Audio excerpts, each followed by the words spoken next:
My name is Rachel Harris, and I'm turning 33. I live with my husband Adam, who is 3 years older than me, and our 7-year-old son, Peter.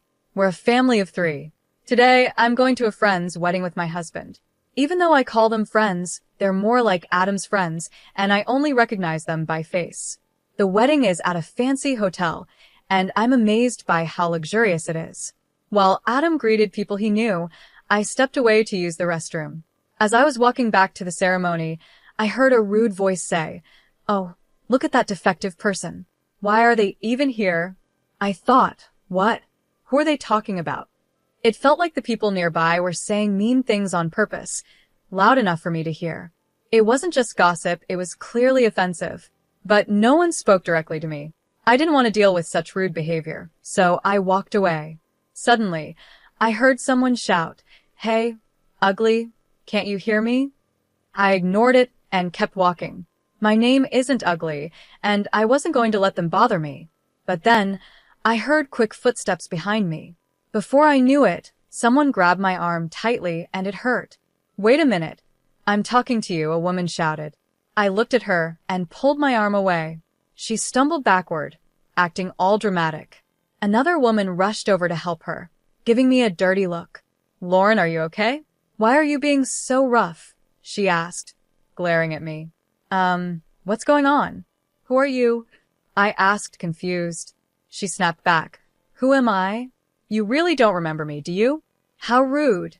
When I asked that, she raised her eyebrows, surprised. "Huh? What are you talking about? Do you really think you have the right to act like this, with just a high school diploma? If you've forgotten, let me remind you I'm your sister, Lauren. Does that name ring a bell? And this is our mother.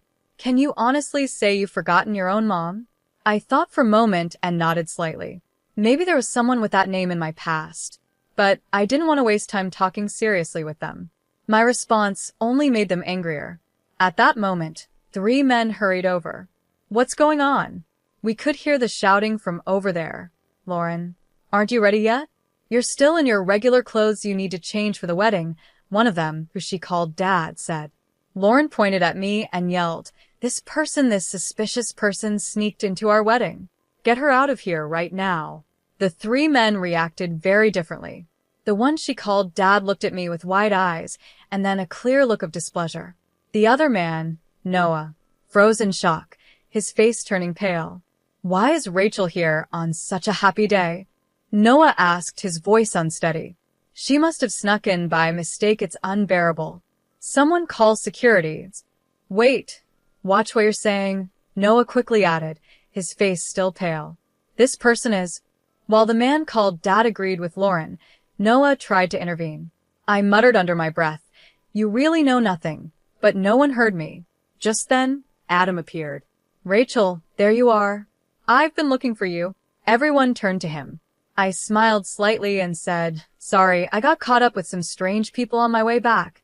I moved closer to Adam. He quickly assessed the situation, understanding it right away. Lauren's face changed when she saw me standing next to Adam, glaring at me with anger. Her parents still looked confused, not fully understanding what was happening. Noah was flustered and was the first to speak. "Mr. Harris, I apologize. My wife said something inappropriate. I'm really sorry to your wife, too." "Come on, Lauren, you should apologize as well," Noah said. "Why should I apologize?" Lauren shot back, pointing at me again. "She's the one who should be sorry. This disrespectful person barged into our special day. I don't know how she got here, but she's a disgrace to our family. We should have cut ties with her a long time ago and never seen her again." "Wait, family?" Noah looked shocked, glancing between me and Lauren. Just then, the 3 people called Dad and Mom stepped in. "Oh, Noah, we're so sorry. We have a difficult eldest daughter. It's embarrassing to even talk about her. We've managed to keep it a secret all this time. We kicked her out of the house 10 years ago. How did she even find out about Lauren's wedding? What does she want by coming here uninvited? She's not trying to ruin the wedding, is she?" Mom continued. "Actually, Noah, she's not very bright. She only finished high school and couldn't get into college. After that, she just wasted time doing part-time jobs, staying at home, and being a burden. She was like a parasite. She should be thankful we supported her through high school. So, why did she sneak into the weddings? Even though they treated me badly, I had cut ties with them a long time ago and didn't care about their insults. These people were, technically, my family, at least on paper. But my parents had always favored my younger sister, who is 7 years younger than me, and had ignored me for as long as I could remember. My father's family had been doctors for generations, and our home was also a clinic. My mother worked there as a nurse. To outsiders, our family probably looked like we had everything we needed. But in reality, it was a toxic home. I remember trying hard to win my parents' love when I was young, but I eventually gave up because their favoritism towards my sister made no sense to me. She was seen as attractive and I was not. Luckily, though it might sound strange, I was smart and did well in school. So I focused on my studies, aiming to leave home as soon as I could. Back then, I felt like I was just playing the part of the defective older sister in the family. I won't allow you to go to university. You're a defect by nature, and there's no way you could get in. Start working right after high school, become independent, and contribute financially to the house. You should be grateful we even raised someone as unattractive as you. You owe us for that. As for college expenses, we'll consider it for Lauren, but there's not a single cent for you. You'll spend your life serving us. Even if you get a job, it won't be anything important. This is what my parents told me during my senior year of high school. I actually recorded that conversation, along with many other times they verbally abused me or acted irrationally, and I still have those recordings today. My sister, Lauren, also treated me poorly, following our parents' example. She would often mock me, trying to prove she was better. I'm going to become a doctor and take over Dad's job in the future. I'll work hard enough for both of us, since my big sister can't. Oh, that's wonderful. Yes, learn from her mistakes, and dear best, Lauren. Don't worry, we'll support you fully, unlike your sister. You're truly our pride. They would have conversations like this right in front of me, as if I wasn't there. It felt like watching a bad play. After high school, I worked different part-time jobs for about 4 years. I still lived at home, even though they called me a burden. They wouldn't let me leave because they wanted to use me when it suited them. But secretly, I rented an apartment. Even though my family kept saying, "We won't forgive you if you do this," or "We won't allow that," I realized after turning 16 that I didn't need their permission anymore. Of course, there were challenges like needing a guarantor for some things, but I made it work. I also intentionally reported less income from my part-time jobs so they couldn't demand much money from me. I started investing, slowly building up my savings. When Lauren was preparing for her high school entrance exams, she claimed she couldn't concentrate with me around, and I was kicked out of the house. My parents probably thought I'd come crawling back, but for me, it was the perfect chance to finally be independent. They must have been surprised that I, the daughter they thought was incapable, never returned. But soon, it didn't matter to them. For my parents, having Lauren was enough. Now, 10 years have passed since then. I overheard a heated argument between Lauren and a man named Noah. Today was their wedding day, so now they're married. Although my sister's name was on the invitation, I didn't think much of it at the time because I had already lost interest in this family. Why are you taking her side? I've been saying she's suspicious. Just her being here ruins the mood. Kick her out, Lauren demanded. Noah replied, I've told you several times. I invited these people. You even checked the invitations with me, remember? They're official guests, so you should apologize for what you said earlier. Hearing this argument so close to their wedding was unsettling. Just then, my father suddenly looked surprised and said, Wait, isn't he the son of the head of Harris General Hospital? My mother was equally surprised. Harris General Hospital? The famous one? He's the son of the head doctors? Lauren added, shocked. In the middle of their stares, Adam introduced himself with a smile. Nice to meet you. I'm Adam Harris, and this is my wife, Rachel. Adam's parents are well-known doctors who have managed a hospital for years, and Adam is being trained to follow in their footsteps. Hearing this, my parents were amazed. Noah then spoke up. It's unbelievable, but to think that Dr. Harris's wife is my wife's sister, what a coincidence. That means we're related now. Unable to hide his surprise, Noah apologized. Dr. Harris, I'm sorry if my son has caused any trouble in the past. Before he could say more, I cut him off. My sister's husband, Noah Schnapp, is a doctor and works at a university hospital. I took my son to see him recently because he wasn't feeling well, but that's all. Adam has many connections with doctors, and it seems Noah respects Adam a lot. Noah then asked, "How's our feeling now?" Based on my diagnosis, he should start treatment right away. I suggest you take him to my hospital for tests and hospitalization. Although Noah was kind in his offer, I replied, "Actually, we've decided to get a second opinion from another doctor. It's important to be sure." Noah looked surprised by my response. I sensed that he wanted to treat my son as a special case, but I was uncomfortable with the idea of my child being seen as just another opportunity for profit. I politely declined his offer with a smile, but suddenly, a mocking laugh echoed through the room. "Why are you acting like that? Are you trying to make up for being a high school graduate by marrying a doctor? You think marrying the heir of a big hospital makes you better? You're still the same. Your education hasn't changed, and you think too simply. You actually have a child? Poor kid, with you as his mother," Lauren sneered. "Hey, Lauren, please stop. We're family. Why do you keep saying such things?" Noah tried to calm her down, but Lauren glared at him, standing firm in her opinion. Then Adam spoke. "Rachel, are these people really your family?" he asked with doubt. "No," I replied. "They can't be called family anymore. A real family wouldn't suddenly scold you for no reason, or refuse to feed you just because you spilled a little food. They wouldn't give me old, second-hand clothes they found in a dumpster while laughing and comparing them to the fancy clothes they gave my sister. They wouldn't throw away my school materials, saying I'm too stupid to need them, or ruin my textbooks by soaking them in water." I continued, "A real family wouldn't strip you naked in the winter for not lending a book to your sister, or lock you in a hot shed in the summer. They wouldn't sell your belongings behind your back or tell you directly that you're expected to work for them for life." People in town noticed the unfair way the clinic treated us and suspected abuse. It's no surprise no one takes their kids to their clinic anymore. It's amazing no one reported it when we were younger. Now their business is failing, and they don't even realize it's their fault. As I calmly revealed the cruel things from my past, Noah looked shocked. My parents were equally stunned when they realized I knew about the clinic's financial struggles since I left. My in-laws had discovered this information while investigating, deeply sympathizing with what I went through. Adam felt the same and had looked into my parents' clinic, possibly as a form of justice. Lauren interrupted, shouting, "Stop it. Stop lying. We didn't do any of that. It's your fault for being a failure." "Noah, don't believe her." But it was too late. Noah looked at her with disdain. I thought to myself, none of this would have happened if she had just ignored me and walked away back then. But then Noah spoke up. "No, actually, it's you who's lying." "Me? Lying about what?" Lauren responded in disbelief. "That Mrs. Harris only graduated high school.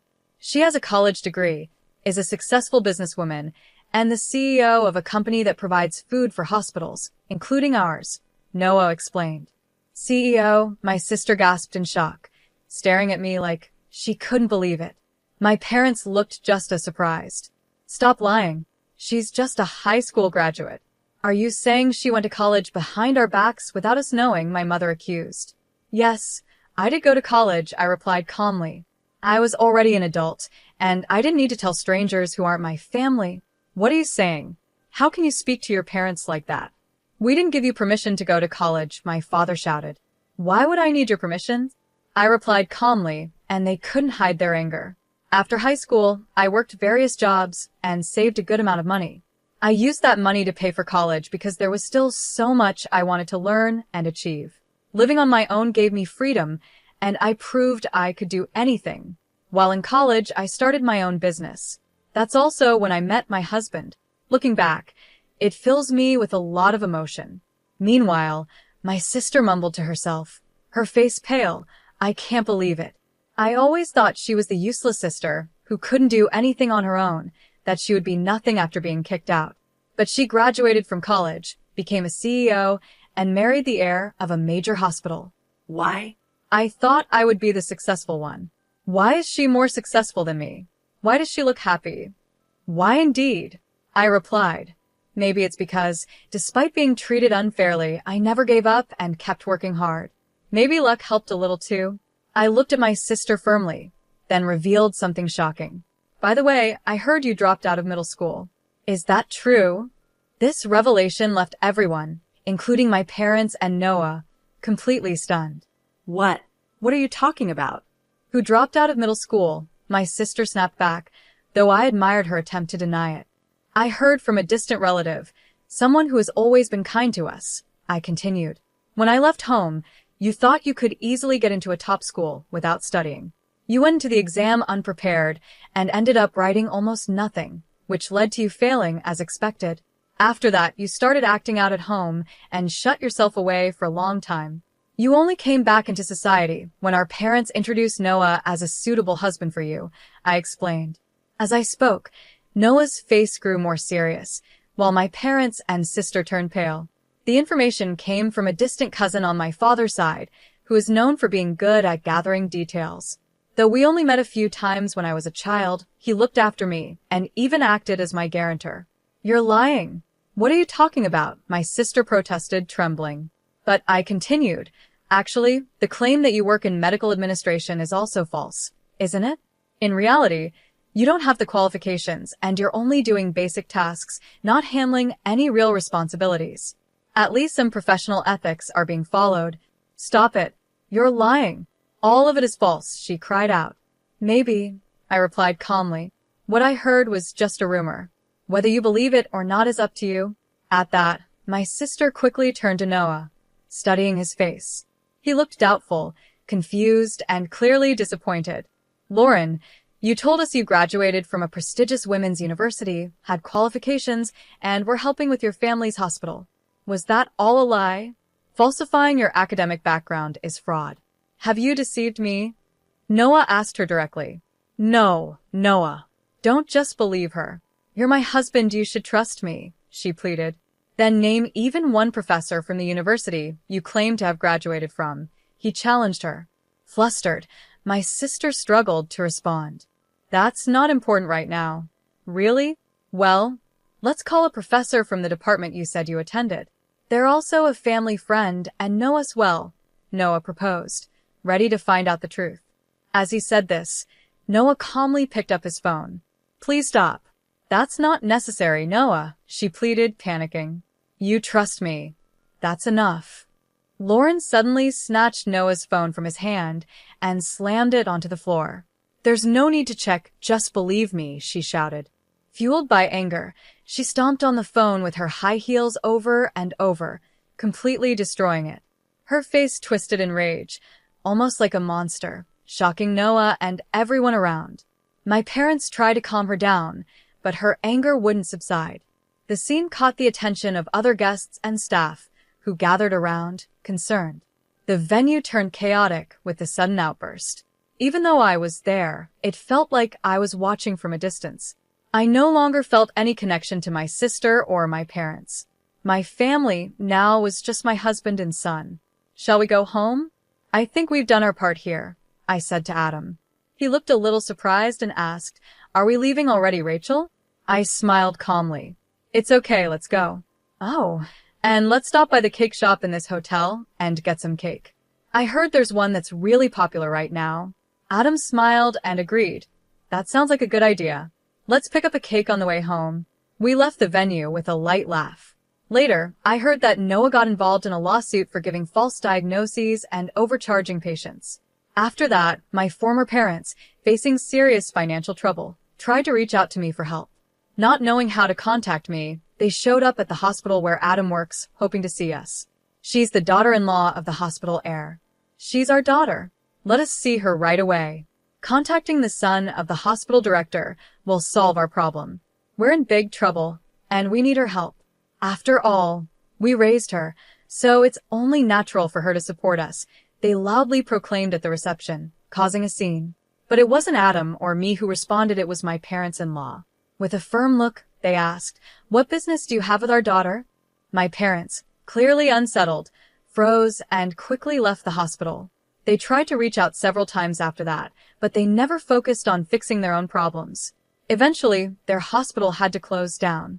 When I heard about the closure of my parents' hospital, I didn't feel much emotion. Instead, I felt a sense of relief, like they were finally facing the consequences of their actions. It was one of the most refreshing moments for me. Later, I learned that Lauren and Noah had divorced. I was surprised their marriage had even lasted a few months. The lawsuit Noah was involved in, along with his dismissal from the hospital, must have seriously damaged their relationship. Lauren always seemed determined to outdo me and find greater happiness, but she kept making bad decisions. Her first mistake was starting an affair with an older, married doctor, thinking it would help her gain a better position. But when the affair was discovered, the doctor's wife demanded compensation, and it became a big issue. Desperate, Lauren turned to our parents for help, but they disowned her, calling her a disgrace to the family. I don't know what happened to her after that, but she had struggled since failing her high school entrance exams and had spent a long time isolated at home. She ended up working in shady places, facing many hardships that affected her health, and eventually left her homeless. Hearing these stories made me lose interest in her completely. Meanwhile, my former parents, now nearing retirement, are struggling to find jobs as doctors or nurses. No hospital will hire them because of their bad reputation, which likely stems from how they treated me and others in the past. They are just people from my past now, and I no longer think about them. As for my son, I'm happy to say that after being checked at another medical facility, he no longer needs to be hospitalized, and his condition has improved greatly with the right medication. I'll continue to do everything I can to protect my family